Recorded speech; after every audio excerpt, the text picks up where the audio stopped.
tell me, if you can and if you want to, what happened when he decided that he was deeply unhappy with what had happened about him being sent away? Well, there was a phone call one day, and he said, "David, do you want to come down for a swim?"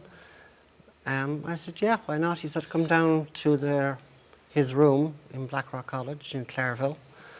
I knew where it was. I went up the stairs, I knocked on the door, and I came in. He locked the door behind me. He made me get naked. He tied my hands behind my back, and he raped me so hard. And he whispered in my ear, he says, "This is your punishment for telling on me." That was that Saturday night. I couldn't do much. I went home. I didn't know what to say or do. And the next morning, I was an altar boy in Booterstown. And into the sacristy was Father O'Byrne. My heart dropped. I didn't know what to do. He celebrated Mass to his flock, and he talked as if nothing had ever happened. My heart was in my mouth. I didn't know what to do. I remember distinctly sitting on the chair, looking at him in the pulpit, and he preaching to his flock. Mass finished, and I tried to cycle home. I couldn't sit on the little seat of a bike because I was so sore. And I had to go home and not tell my mother anything. I had to hide the underwear in my wardrobe so she wouldn't see the blood that was on it.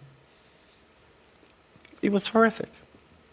He was like a Jekyll and Hyde. He had split personality. How long did it go on for, David? Too long. That's a good answer. Way too long. Once was too long.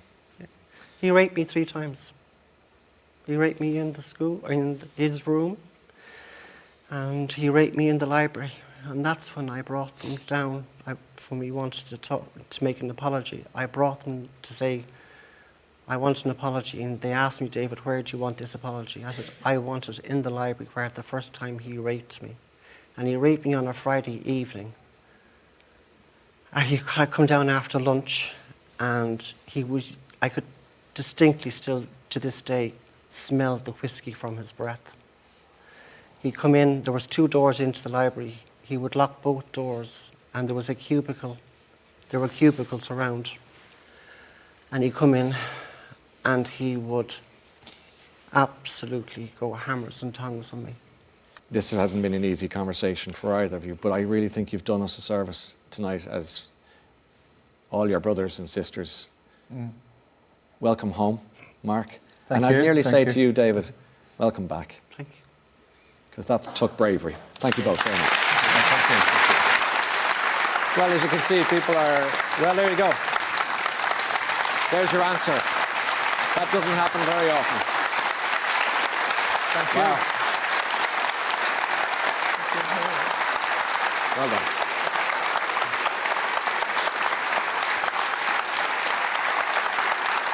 Well done. Well done. That's your answer.